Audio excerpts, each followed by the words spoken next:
만약에 대통령이 장관들과 함께 부산에 내려왔어요.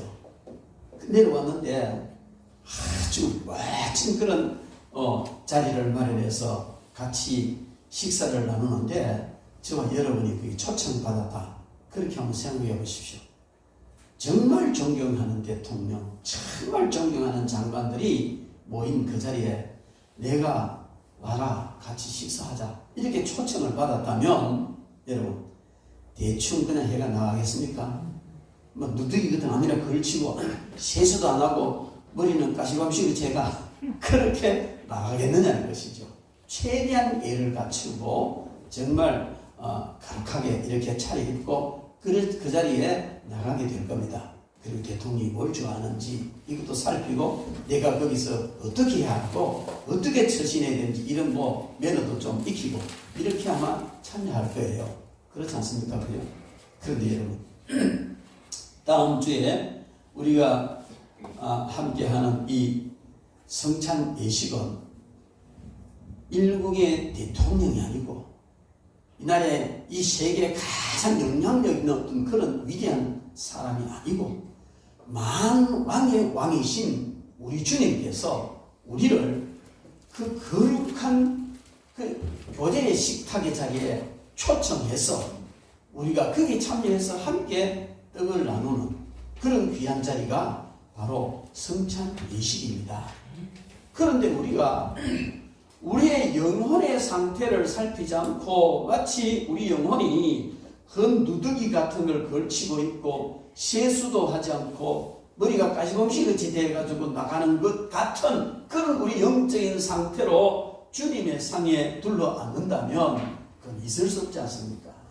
그래서 정말 우리가 이 성찬 예식이 어떤 것인지 우리가 거기에 참여하는 것이 어떤 것인지 어떻게 해서 참여해야 될 것인지를 정확하게 알고 말씀을 중심으로 정확하게 알고 그렇게 성찬 예식에 참여하면 하나님께서 한없는 은혜를 주시고 그 자리가 더 영광스러워지리라 그렇게 믿습니다. 그래서 오늘 우리는 이 말씀을 통해서 잘 준비하여 성찬에 참여하라 하십니다. 이런 제목으로 함께 주님의 말씀을 듣도록 하겠습니다.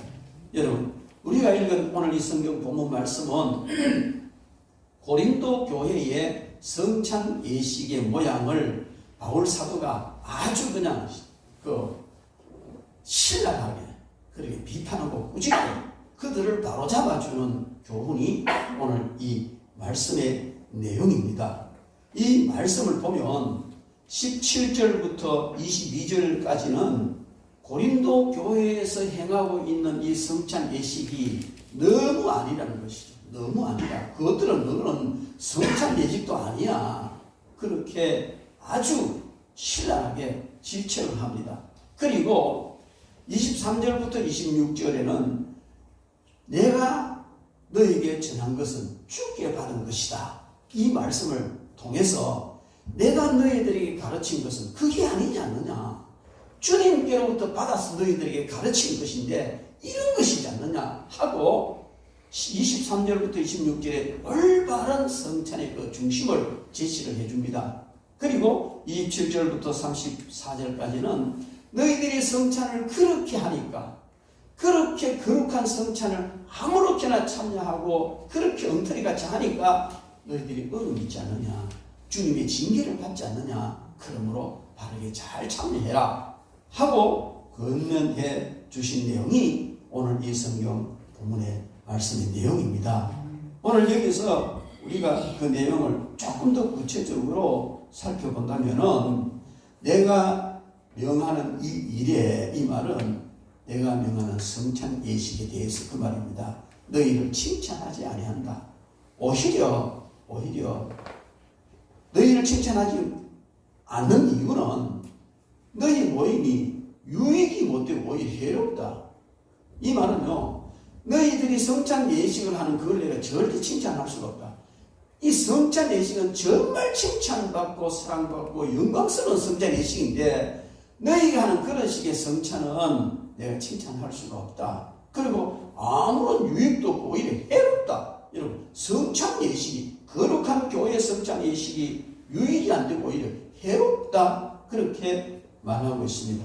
왜 그러냐면요, 당시에 예수님의 제자들이 가르쳐준 성찬은 정말 귀한 것이에요. 그런데 이게 점점 흘러가면서 어떻게 흘러갔느냐면은, 우리는 예수님께서 6월절 저녁에 사랑하는 제자들과 함께 나누신 최후의 만찬, 거기서 예수 성찬을 제기를 하셨어요. 근데 그것은 우리가 성찬이라 말하지만 사실상 6월절 저녁 식사입니다.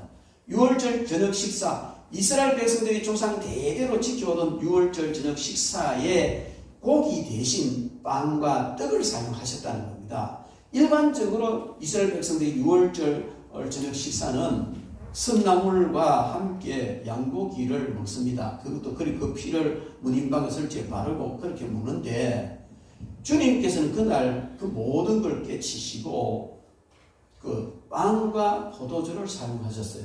그러면서 빵을 찢어 나누어 주시면서 이것을 받아 먹으라. 이는 너희를 위하여 찢기는 내 살이다. 그렇게 말씀하셨고, 포도주를 따라주시면서 받아 마셔라. 이것은 너희를 위하여 흘린 내 피다. 이렇게 말씀하시고, 그래서 우리가 성찬 예식에 빵과 포도주를 사용하는데, 그 빵과 포도주는 빵과 포도주이지만 실질적으로 예수님의 찢기신 살과 예수님이 흘리신 피, 보혈을 의미하는 그런 귀한 것이 되고, 그것을 가지고 주님이 우리를 위해서 십자가에 달려 죽으신 것을 기념하면서 그 은혜를 감사하고 또 새로운 용기와 힘을 얻는 무한한 능력을 입는 이 예식이 성찬 예식인데, 초대교회는 이런 성찬 예식이 어떻게 흘러가냐면 예찬과 성찬이 한꺼번에 이루어졌어요. 그리고 초대교회에도 모여서 함께 식사를 하는 이것이 굉장히 중요한 교제였어요. 저도 이 코로나 때문에 처음에는 식사를 못했고, 나중에는 살국수로 땜빵질 했고, 이제 근래에 와서 그냥 식사 같은 식사를 같이 나누는데 조마조마한 거예요. 왜냐하면 이게 다시 기승을 부리니까. 그래서 제가 마스크 끼고 식사하십시오. 이 말을 식사할 때에 같이 앉아서 먹지 뭐 뚝뚝 떨어 개별적으로 먹으라는 얘기예요.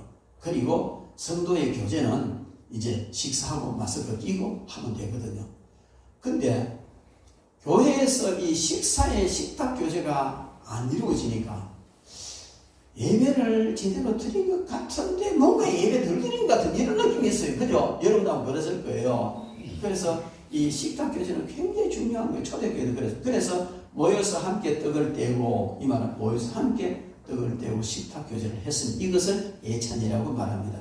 근데 이 예찬을 마치고 난 뒤에 그 다음에 주님이 나를 기념하라 하셨으니까 성찬을 행하는 거예요. 성찬은 하나의 예식이단 말이에요.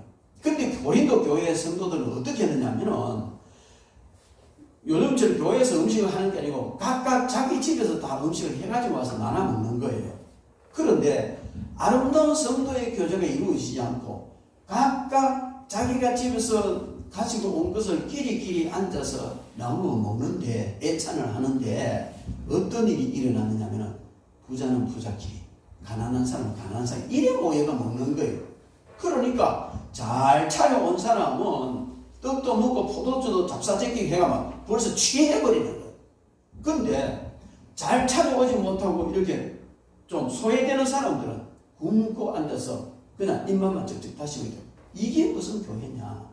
그걸 어떻게 내가 칭찬하겠느냐? 예찬에서부터 사랑도 없고 이런 성도의 교제가 깨져버리니까 성찬으로 이어져도 그 성찬이 성찬답지 못하다는 거예요. 벌써 술이 취해가지고 건해가지고 성찬에 참여는 이거 기뻐하겠느냐? 하나님이 안 기뻐. 오히려 이거는 해라, 유익이는 해롭다, 이렇게 오늘 본문에서 말씀을 하고 있습니다. 그래서 바울 사도는 내가 가서 다시 정확하게 가르쳐 주겠지만은 1차적으로 먼저 너희들에게 말을 하는데 잘 들으라. 내가 너희에게 전해준 것은 주님으로부터 받은 것이다. 주님으로부터 받은 것인데, 그것은 주님께서 잡히시던 밤에, 유다에게 팔려 잡히시던 그 밤에 떡을 가지사 축사하시고 되어 이르시되 이것은 너희를 위하는 내 몸이니 이것을 행하여 나를 기념하라 하시고, 식후에 또한 그와 같이 잔을 가지시고 이르시되 이 잔은 내 피로 씌운 새 언약이니 이것을 행하여 마실 때마다 나를 기념하라 하셨으니 너희가 이 떡을 먹으며 이 잔을 마실 때마다 주님이 십자가에 달려 죽으신 것과 주님이 다시 오시는 재림을 너희들 스스로 전하고 개별적으로 전하고 성찬을 통해서 전하고 말씀을 통해서 전하는 그 일을 해야 될 것이다. 분명하게 이렇게 가르쳐 주었습니다. 그리고 그들에게 말합니다. 그러므로 누구든지 주의 떡이나 잔을 합당하지 않게 먹고 마시는 자는 주의 몸과 피에 대하여 죄를 짓는 것이다. 이 말은 너희들은 지금 주의 몸과 주님의 피, 그 거룩하신 몸과 거룩하신 피에 대해서 죄를 짓고 있다. 너희들은 성찬 예식을 행한다고 하고 있지만은 실상 너희들은 죄 짓고 있는 거야. 그런데 그래 하면 안 돼. 그럼 어떻게 해야 되느냐? 성찬 예식을 할 때는 자기를 살피고 그 후에야 이 떡을 먹고 이 잔을 마셔야 된다. 만약에 주님의 몸을 분별하지 못하고 먹고 마시는 자는 자기의 죄를 묻고 마시는 것이다. 너희들이 지금까지 그렇게 해왔다. 그렇기 때문에 너희 중에 약한 자와 병든 자가 많고 심지어 죽은 자도 있잖아. 이 일 때문에 죽은 잠자는 자도 적지 아니하다. 이 말은요, 성찬 예식에 잘못 참여해서 하나님께 징계를 받아서 죽은 자도 적지 않다는 거예요. 그 뒤에 이어지는 말씀을 보면요, 우리가 우리를 살폈으면 판단을 받지 않아요. 이 판단이라는 심판을 말하는데요, 영구적인 심판, 지옥 가는 심판을 말하는 것이 아니고 그냥 그 일에 대해서 징계를 내리기 위한 심판, 그걸 판단이라고 이야기를 했어요. 그럼 우리가 우리 자신을 잘 살피고 성찬에 참여해서 이런 심판 안 받을 것 아니냐? 어떤 거요? 약해지고 병도 들고 심지어 죽는 것, 이런 끔찍한 일이 일어나지 않았지 않겠느냐? 우리가 판단을 받는 것은 주께 징계를 받는 것이, 우리가 이런 심판을 받는 것은 주님께 징계받는 것이다.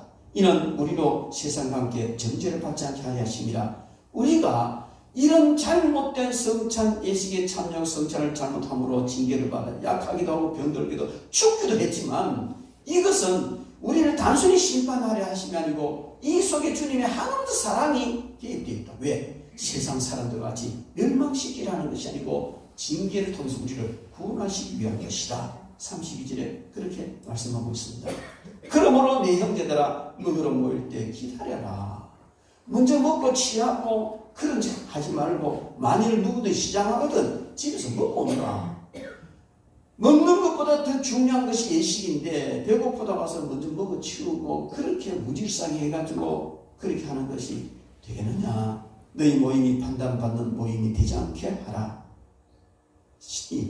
이 모임이라는 성찬 예식을 말하는 거예요. 너희들이 하는 성찬 그 예식이 오히려 심판, 즉 판단받는 일이 되지 않게 해라.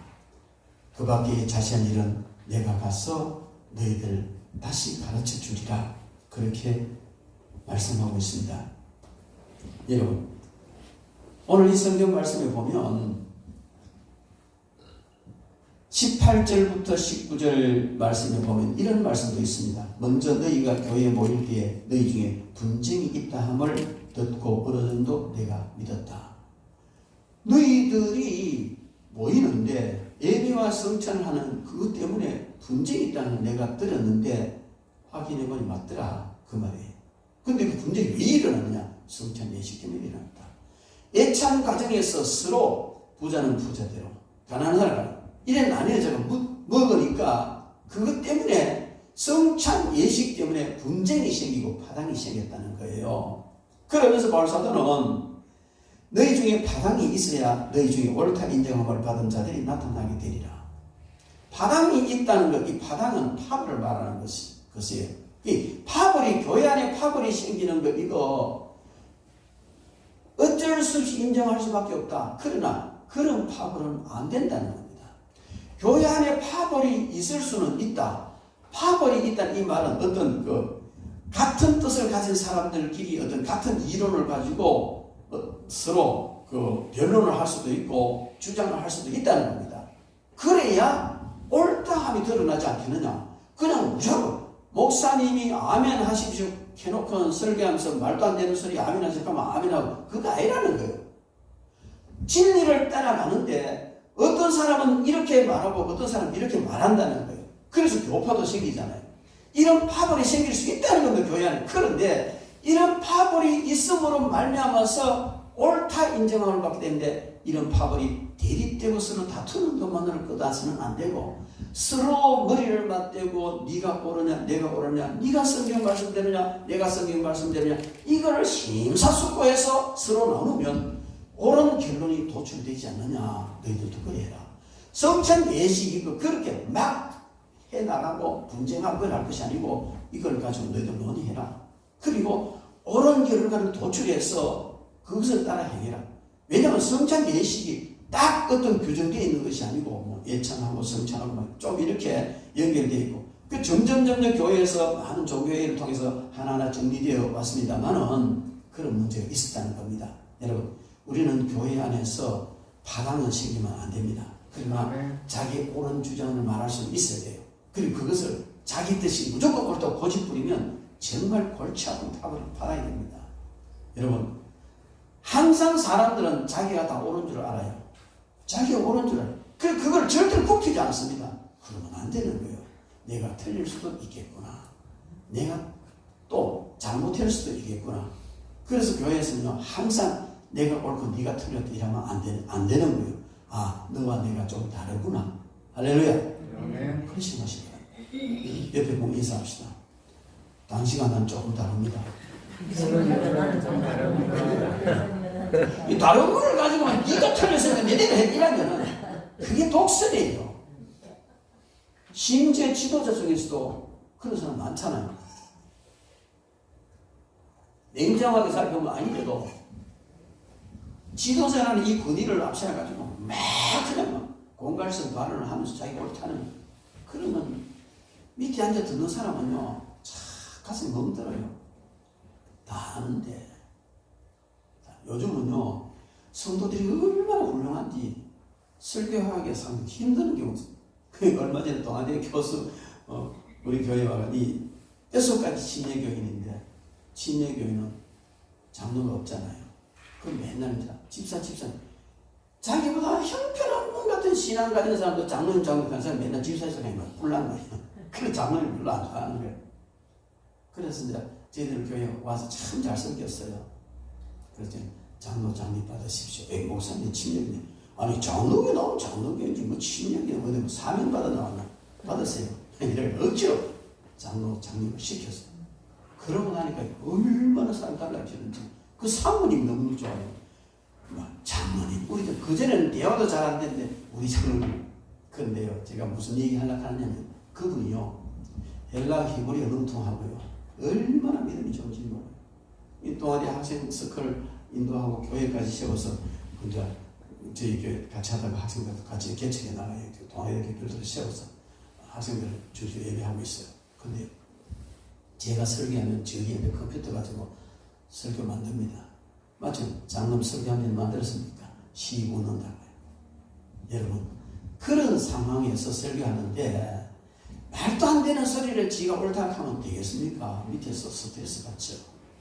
그러나 교회 안에서 이런 어떤 파벌이나 파당 이 그룹이 있어서 네가 옳으냐 내가 옳으냐 이걸 가지고 서로 토의를 해야 돼요. 한 번은 그 장로님이 설교를 마치고 내려오는데 식사를 하면서 목사님 그건 그렇게 설교 말씀 그렇게 하는 게 아니고요. 뭐죠? 이러면 호되게 번역해줘요. 장로님 정신 차리세요. 같은 본문을 가지고 100사람의 설교도 다 설교가 달라져요. 내가 성경해서 설교 잘못됐습니까? 잘못된 건 아니지만 이게 더 안 나오면 그게 더 나오면 장로님 하세요. 나는 전체적인 맥락에서 이게 옳다고 그렇게 해석했을 뿐입니다. 호되게 꾸짖었어요. 저는요 신학교 설교가 가르치면서요 절대로 사모님한테나 남편한테 내 설교 잘하는지 봐도 이런 소리 하지 말라 그래요. 어떤 목사님이 설교를 할 때 사모님한테 내 설교하는 거 봐줘 이래가지고 이제 그걸 봐주는 넥타이 잘못 왜 그냥 당시에서 좀 웃었어요. 너무 막 심각합니다. 그거는 실제 너무 감을 질렀어요. 이런 식으로 이제 봐주니까 목사님 점점 이제 나아지는데 나중에는 그 내용은 이 내용 더 안 나왔습니까? 그래. 일하다 보니까요, 목사님 설교는 좀 나아졌는지 모르지만 사모님 전혀 은혜가 안 되고 은혜 못 가고 비판자, 판단자가 되가 사모님 영혼이 망가지는 걸 봤어요. 저는 절대로 설교 은혜 안 되면 그냥 기도해라. 평가하지 마라 그래요. 그리고 정말로 해주고 그들 비디오 잘 없었어요. 그래서 녹음해가 들려줘라. 스스로 고치게 해라. 좀 말씀 이상한 쪽으로 갔습니다만 교회 안에는 각각 여러 가지 생각을 가질 수 있고 같은 말씀인데도 여러 가지로 해석할 수가 있습니다. 이거는 옳고 그름이 아니고 다름의 문제입니다. 다름의 문제를 옳고 그름의 문제를 가지고 너 틀려서 그리 하면 안 돼. 이런 얘기하면 안 된다는 거예요. 그래서 성찬 예식에 있어서 이런 어떤 바닥이 있어가지고 논쟁을 하기도 하고 정말 성경 말씀을 놓고 이걸 살펴서 가장 바람직한 것, 가장 주님이 기뻐하신 그 오름을 끄집어내야 되지 않겠느냐. 그래서 19절에 너희 중에 바닥이 있어야 너희 중에 옳다 인정함을 받는 자들이 나타나게 되리라. 이 말씀을 하시면서 최선을 선택해라. 성찬 하나에서도 그렇게 바울사도는 고린도 교회 성도들에게 권면을 하면서 올바른 성찬 예식을 행할 것을 권면하고 있습니다. 여러분, 우리는 이 말씀을 근거로 해서 또 성경 여러 곳에서 말씀하는 것을 참고해서 성찬 예식을 바르게 이해를 해야 됩니다. 그리고 바르게 이해를 하고 바르게 참여해야만이 참 우리에게 복이 될 줄로 믿습니다. 성찬 예식을 하는 성경적 근거는 유월절 저녁 식사입니다. 우리가 잘 아는데 주께서 잡히시던 밤에 그 밤이 유월절 저녁 식사하시는 밤이었어요. 서두에 제가 말씀드렸지만은 이스라엘 백성들 유월절마다 그 유월절을 기념하면서 지키는데 양을 잡아서 그 피를 문 임방과 설지에 바르고 그 안에서 고기를 먹습니다. 이것은 애굽에서 10가지 재앙을 내릴 때 마지막 재앙 중에 하나가 장자 죽이는 재앙입니다. 온 애굽의 짐승부터 왕부터 종까지 처음 난 것은 다 죽이는, 그 밤에 다 죽이는 거예요. 그런데 너희들은 그 양을 준비해서 잡아서 문설주에 바르고 임방에 바르고 그 다음에 그 고기를 불에 구워 먹어라. 먹을 때에 허리에 띠를 띠고 이사갈 준비 다 해가지고 스타트 할 준비 다 해서 먹어라. 그렇게 해서 했는데 애굽 사람들이 이 사실을 보고 9가지 재앙 중에 다 맞아떨어지는 이 사실을 알고 애굽 사람도 그렇게 했는데 그 사람들도요 그 집에 안 죽는 거예요. 근데 이 문에 피가 발려 있지 않는 자는 다 그 장자는 다 죽었어요. 그래서 이것을 유월절이라는 이유는 장자 죽이는 재앙이 양의 피를 보고 넘어갔다. 유월했다.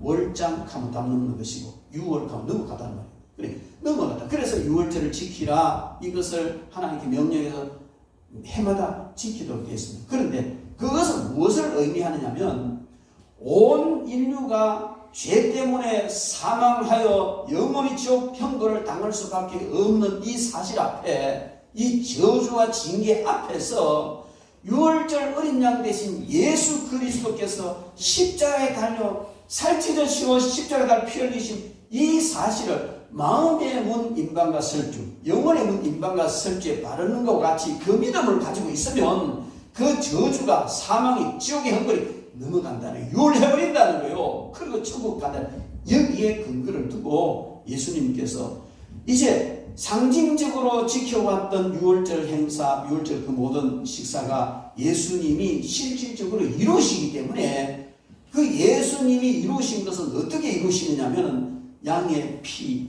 양의 고기로 하지 않고 예수님 스스로의 살이 양의 살이 되고 그 피가 양의 피가 되었기 때문에 이제는 그것을 모든 사람이 다 참여할 수 있도록 떡과 포도주를 가지고 예수님께서 유월절 이 예식을 완성시키신 거예요.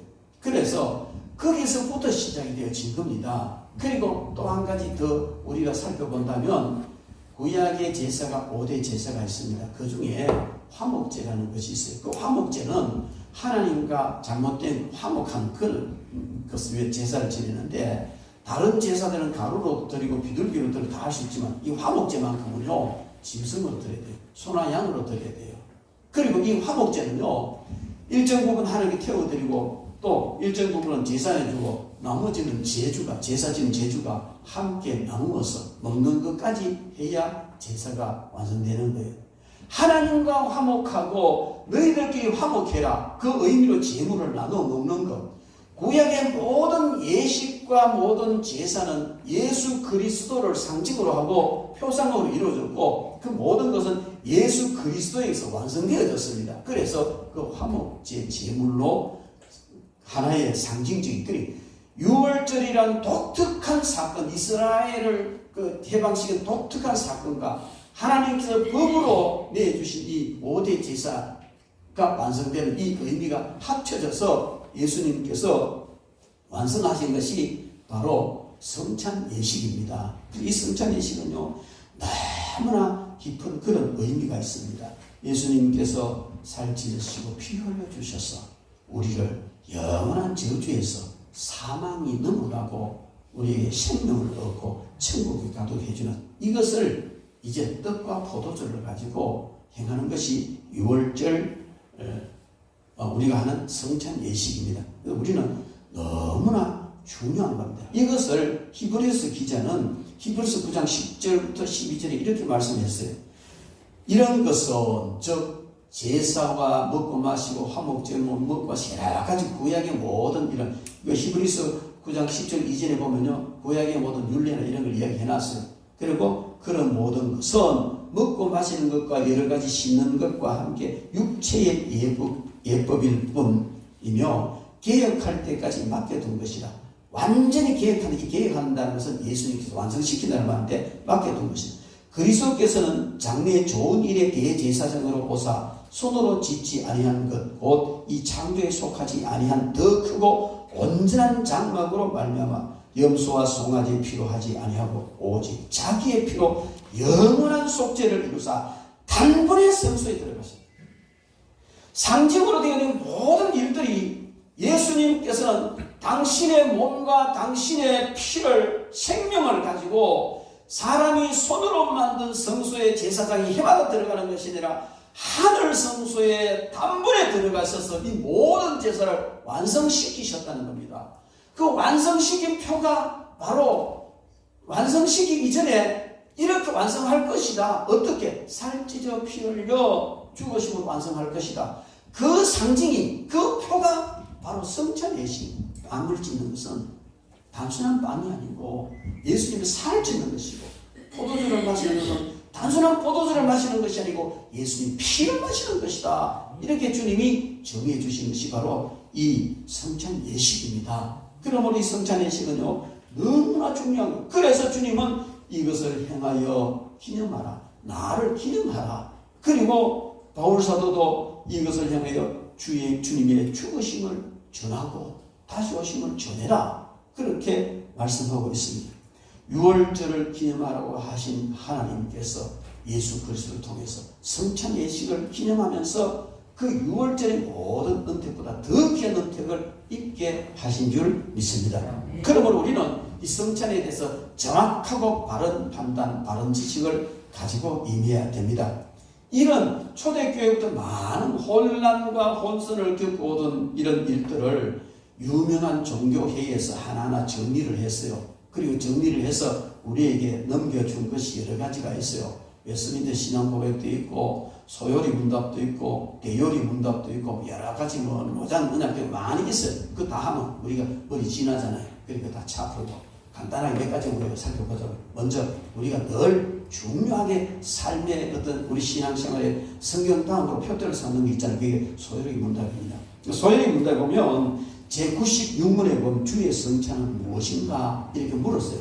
그리고 그 답은 주의 성찬은 성례로서 그리스도가 정하신 대로 떡과 포도주를 주급받음으로 그의 죽음을 나타내 보이는 것인데, 이 성례를 합당하게 받는 자들은 육체와 정욕을 따라서 참여하지 않고 믿음으로써 그의 몸과 피에 참여하여 그의 모든 유익을 받아 신령한 양식을 먹고 은혜 속에 장사하는 것입니다. 이렇게 답을 합니다.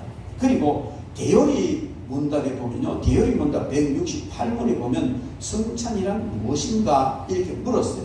그리고 그 답은요, 성찬이란 예수 그리스도의 명하신 바를 따라 떡과 포도주를 주고받음으로써 그의 죽음을 보여주는 신약의 성례이다.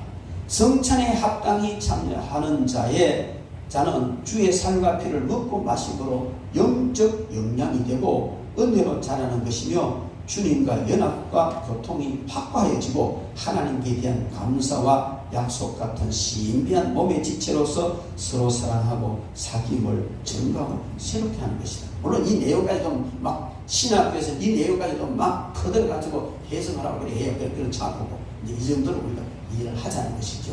그리고 소요리 문답 97문에 보면, 그러면은 성찬을 합당하게 받으려면 무엇이 요구되는가 이렇게 질문을 하고, 그 답은 성찬에 합당하게 참여하고자 하는 자들에게 요구되는 것은 그들이 주의 몸을 분간하는 지식에 대해서, 그리스도를 먹고 마시는 그들의 믿음에 대해서, 그리고 그들의 회개와 사랑과 새로운 복종에 대해서 스스로 살피는 것이다. 성찬에 합당하지 않게 참여하다가 결국 자신에게 임하는 심판을 먹고 마시는 것이 된다.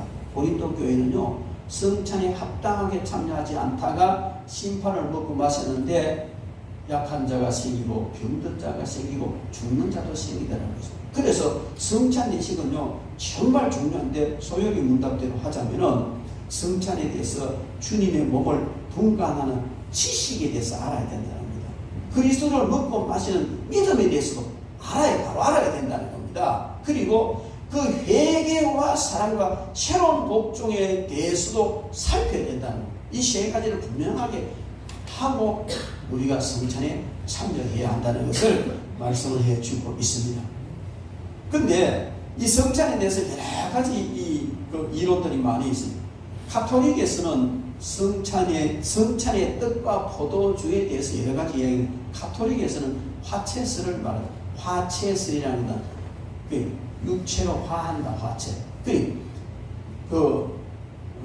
떡과 포도주, 그분들은 다른 걸 씁니다만, 그걸 신부님이 들고 기도하면 이 떡과 포도주가 주님의 살과 피로 바뀐다는 거죠. 그거는 곤란해요. 그래서요, 천주교 성찬 예식을 할 때 보면요, 그 포도주 마실 때 밑에 그걸로 시동이 닫힙니다. 예수님 피가 성령 받아들일 크나니까. 저도 처음에 성당에 갔어요. 교회 오기 전에 갔는데, 그날 제가 잘못 봤는지 몰라도요, 포도주는요 아주 특별히 관리를 하고 독특하게 관리하더라고요. 여러분, 화채설이 아닙니다. 절대로 바뀌지 않습니다. 떡은 그냥 떡이고 포도주는 그냥 포도주일 뿐이라는 것이죠. 그러나 교황과 신부의 권위를 막강하게 세우기 위해서 그런 게 필요하다는 것이죠. 종교개혁을 했던 루터는 공제설을 말했습니다. 공제설이라는 것은 이 루터가 종교개혁을 했지만은 교리나 원리대로 완전히 바꾸지는 못했어요. 공제설이라는 것은 떡과 포도주 안에 예수님의 살과 피가 들어간다, 같이 존재한다, 이렇게 말해요. 그건 조금 나가보려고 애를 썼지만 그건 역시 옳지 않습니다. 근데 종교개혁자 유명한 조용글리 같은 사람은 기념설을 나를 기념하라 했으니까 그냥 단순히 기념설, 그리고 단순히 기념하는 것은 특별한 의미가 없는 것이지요. 그런데 우리는 칼빈주의라고 말하잖아요. 그럼 칼빈은 어떻게 이야기해요? 영적 임재설을 말했습니다. 영적 임재설이라는 것은 쉽게 이야기하게 복잡한 거 쓰는 거 않고, 우리가 떡과 포도주를 마시는데 사람이 사람의 살을 먹고 사람이 사람의 피를 마신다는 건 하나님 원리에 어긋납니다. 화채스를 믿는다면 사람이 사람의 살을 뜯어먹고 사람이 사람의 피를 마시는 것이 되니까 합당한 하나님의 창조의 원리와 윤리와 도덕이 어긋나는 것이죠. 그래서 칼빈은 그 성찬에 사용되는 떡과 포도주는 떡과 포도주일 뿐이다. 그러나 우리가 그 떡을 먹고 포도주를 마실 때에 주님의 살이 영적으로 임하고 주님의 피가 그 영적으로 임해서 떡과 포도주를 먹지만 떡과 포도주를 먹은 그 효력은 실제로 주님의 살과 피를 먹은 효력과 똑같다. 이게 칼빈이 말하는 이론이에요. 우리는 그렇게 믿습니다. 굉장히 성경적이고 바람직하지 않습니까?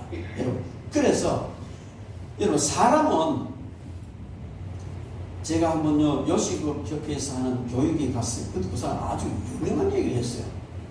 강사가 하는 말이 그 사람이 먹은 것이 그 사람입니까? 하는 거예요.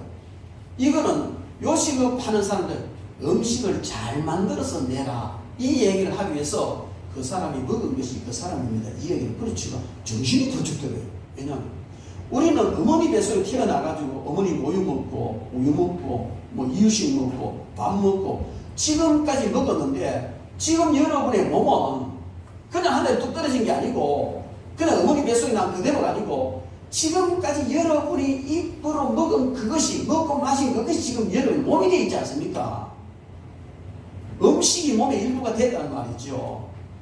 그렇다면 우리는요 칼빈이 말하는 영적 임재설을 놓고 우리가 성찬에 실제로 그 떡을 먹고 빵을 먹고 포도주를 마시지만 주님의 살이 떡을 먹을 빵을 먹을 때 주님의 살이 영적으로 내게 임해서 효력이 주님의 살을 먹은 것과 같다면 우리가 주님의 살을 먹은 그런 어떤 결과가 나타나고 포도주를 마셨지만 주님의 피가 영적으로 그 임해서 그 효력이 실제 피를 마신 것과 같다면 우리는 주님의 피를 마신 것이기 때문에 여러분의 살 속에 주님의 살이 섞여 있고 여러분의 피 속에 주님의 피가 섞여 있다는 이런 결론이 이루어진다는 겁니다. 그래서 이 성찬 예식은요 너무나 중요하고 성찬 예식에 참여한 사람들은 자기 몸을 함부로 막 하면 안 되는 거예요. 그만큼 중요한 것이 바로 이 성찬 예식이다 하는 사실을 우리가 알아야 할 겁니다. 그렇다면 우리는 어떻게 성찬 예식에 참여해야 되느냐? 너무 중요한 문제예요. 성찬 예식 안 그렇게 잘만 죽을 수도 있다 하는 게 오늘 성경이 얘기하잖아요. 그러면은 우리는 어떻게 성찬 예식에 참여해야 되느냐? 먼저 바른 믿음을 가지고 참여해야 됩니다. 이 바른 믿음이라는 것은 뭐예요? 예수님이 날 위하여서 십자가에 달려 죽으시고 피 흘려 주심으로 내가 영원한 지옥 형벌을 당할 내가 영생을 얻어서 천국에 간다는 이 확실한 믿음, 지식적인 믿음이 아니고 뼈에 사무칠 만큼 확실한 이 믿음을 가져야 된다는 거예요. 그래서 성찬 예식을 행할 때 세례받지 않은 사람은 하지 말아요. 다음 주에 성찬 예식을 행하는데요, 세례받지 않은 사람은 성찬 예식 떡과 포도주 먹으면 안 돼요. 어떤 교회 성도가 등록을 했는데 그날 마침 성찬 예식을 했던가 봐. 근데 그 다음 주 이 사람 교회 안 나온 거예요. 그래 전도사님 신방 가서 왜 안 나옵니까? 치사해서 못 나가겠다니까. 아니 그 떡조가리 그 포도주 조그마한 뼈다귀 눈물 같은 그 포도주 그게 뭐라고? 저끼리 묶어치우고 저끼리 호짝호짝 마시다. 그런 치사한 게 내가 왜 가냐고. 몰랐어. 이 예식의 그 깊은 비밀을 모르니까 단순한 떡조가리 포도주 그냥 인지로 아는데 그게 아니단 말이에요. 그래서 여기에 대한 확실한 믿음이 있어야 참여해야 된다. 믿음이 없이 참여하면 주님의 몸과 피를 범하는 것이 되고 자기의 죄를 먹고 마시는 것이 되기 때문에 그걸 아는 사람, 그 사람이 참여하는데 왜 그럼 세례받은 사람만 참여하느냐? 세례를 받았다는 것은요 세례 과정을 통해서 이 확실한 믿음을 가지고 있다는 외적인 표현이란 말이에요. 내가 운전을 아무리 잘해도 면허증 없으면 운전하면 안 돼요. 이것은 면허증이라는 것은 이 사람은 운전을 해도 좋습니다. 운전할 실력이 있습니다. 국가에서 인정해주는 표단 말이에요. 세례라는 것은 이 사람은 예수 그리스도께서 자기를 위하여 십자가에 달려 죽으셨다는 것을 믿음으로 천국 갈 수 있는 사람이라고 표로 주는 것이 세례예요. 그래서 중요한 겁니다.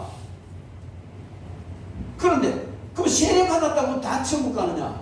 그건 아니. 왜? 그거 분별을 하기 위해서요. 학습시키고 또 공부시키고 마지막으로 방해해서 하나하나 질문해서 합격되면 세례를 주잖아요. 세례 뭐 교회 좀 나왔다고 대충 목사님이 기분 좋으니까 네 세례 받으라 니를 받지 마라 그거 아니에요. 철저히 공부시키고 철저히 방해해서 검증을 해서 세례를 주는 거예요. 왜 그렇게 하느냐면은 그래야만이 확실한 믿음을 가진 자야만이 성찬에 참여할 수 있고 이 세례를 받아야만이 공적 회원이 되는 거예요. 교회 공적 회원이 되는 거예요. 이것은 뭘 말하냐면은 성찬에 참여할 자는 이런 확실한 믿음이 있어야 된다. 그럼 세례 안 받았는데 이 확실한 믿음이 있으면 참여할 수 있습니까? 할 수 있습니다. 저는 그렇게 봐요. 대한예수교 장로교 헌법에는 세례 받은 사람은 성찬에 참여할 수 있게 하지만 저는 그거는 누가 믿음을 가졌는지 안 가졌는지 모르기 때문에 적어도 당에서 분별해서 세례를 준 사람이기 때문에 믿어주는 것이다. 그럼 당에서 정확합니까? 하나님 뜻을 알 수 있습니까? 거기도 오류가 있다. 세례 줬는데요. 나중에 이상한 쪽으로 행하다가 지옥 가는 사람 봤어요. 그러니까 저는 정말로 예수 그리스도께서 날 위해서 죽으시고 십자가에 죽으셔서 내가 그 피 그 살 의지해서 죄 용서함 받고 천국 간다는 확실한 믿음이 있으면 세례 안 받아도 참여해도 돼요. 근데 정말 심각하게 살펴야 됩니다. 그래서 여러분 예수 세례 받은 사람은 참여한다. 이 말은 무슨 말이냐면 바로 성찬 참여할 수 있는 확실한 믿음을 가져야 된다. 그럼 믿음 세례 받았으면 다 참여가 되느냐? 아니, 고린도 교회 사람들은 다 세례 받은 사람들이에요. 그런데도 그들이 세례 받았는데 성찬 참여했는데 심판이 임해서 죽는 사람까지 생기는데 그것은요 자신을 살피지 않았기 때문에 자신을 살피고 참여해야 된다. 여러분 성찬에 참여하기 전에 자신을 냉정하게 철저히 살펴야 됩니다. 이것은 뭘 말해? 내게 그런 믿음이 있는지 먼저 살펴야 돼요. 그 다음에 내게 성찬에 참여하기에 합당하지 못한 죄가 있는지 살피고 회개해야 돼요. 그래서 교회에서 항상요 성찬 예식을 할 때는 한 주간 전에 다음 주에 성찬 예식 합니다라고 광고를 해요. 왜 광고를? 한 주간 동안 철저히 회개해라, 살펴라, 그리고 참여해라, 그런 의미로 하는 겁니다. 그리고 거룩한 삶을 살아야 돼요. 한 주간 동안 거룩한 삶을 살고 거룩하게 와서 참여해요. 일국의 대통령의 식사 자리에 초대돼도 거저뛰기 같은 누더기 입고 실수도 안 하고 그래 가면 안 되잖아요. 거룩하신 주님의 성찬에 둘러앉는 사람이 영적으로 누더기 같은 걸 입고 그렇게 실수도 안 한 같이 더러운 그런 영적인 상태에서 성찬에 참여하면 안 되기 때문에 한 주간 동안 성결한 삶을 살고 구별된 삶을 살고 자기 영혼을 아름답게 만들어라. 그래서 참여하면요 우리 주님이 얼마나 기뻐하시는지 그렇게 될 줄로 믿습니다. 그렇게 하신 주의 이름으로 축원합니다. 이렇게 해서 자기를 살펴야 되는, 살피고 참여해야 됩니다. 그래야 온전한 그런 성찬 예식이 될 줄로 믿습니다. 그리고요 이 성찬 이제 이 많은 폐단 중에 제가 목회를 하면 그런 걸 많이 봤어요. 다음 주에 성찬 예식합니다 했는데도 얼마나 세상 일이 바쁘든지 허겁지겁 살다 보니까 성질도 내고 그냥 뭐 한대 꼬바리고 한잔 먹고 싸움도 하고 뭐 별짓별 다 하다가 뭐 큰 나쁜 짓이 아니겠지만 평상시 사는 것은 그래 살다가 이 성찬 예식에 참여하려니까 양심이 찔리고 자기를 살피지 않고 성찬에 참여하면 주님의 살과 피에 죄를 범하는 것이고 자기의 죄를 먹고 마시는 것이다. 도저히 양심에 가책이 걸려가지고 떡상 앞에 가는데 안 한다. 안 먹겠다. 그러면 다 되는 거예요. 그러면 안 되는 거예요. 여러분, 우리 대한예수교 장로회에 7위 규정이 있어요. 뭐 권면, 권계, 탕덕 여러 가지가 있는데 최고의 벌이 제명출교입니다. 제명출교라는 것은 성도의 명단에서 이름 빼버리는 거예요. 저는 아직 제명출교 한 번도 한 적 없습니다. 그러나 교적부에서는 뺄지 몰라도 당회를 통해서 제명 출교하는 이거는 한 번도 안 되고, 그 제명 출교하는 것은요, 마귀에게 네 먹으라 던져주는 거예요. 무서운 거예요. 근데 최고의 징계가 그건데, 그것까지는 안 하지만 굉장히 중징계 중에 하나가 수찬정지라는 게 있습니다. 죄 짓고 회개하지 않으면 당의 결에 너 성찬에 참여하지 말라고 징계를. 이게요, 아주 무서운 징계예요. 세상 징계는 판사가 징계를 내리면 벌금도 내고 뭐 또 감옥살이도 하고 심하면 사형도 당해요. 그러나 세상 징계, 판사가 내리는 세상 징계는 육적인 징계에 그칩니다.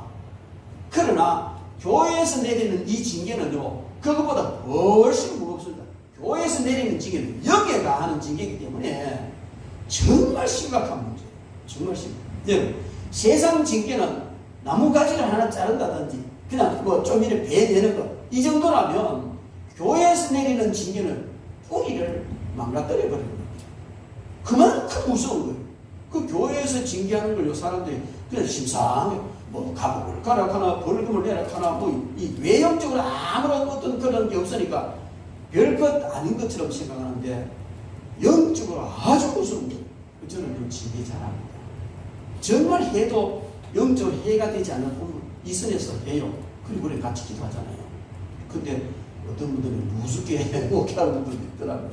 여러분, 이것은 바로 뭘 말하냐면은 내가 뭐 아이고 한 주간 살다가 제대로 못 살았네, 회개도 제대로 못했네, 바빠서 그냥 성찬, 다음 주 성찬 예식 한다는데 그냥 얼렁뚱땅 살다가 왔네.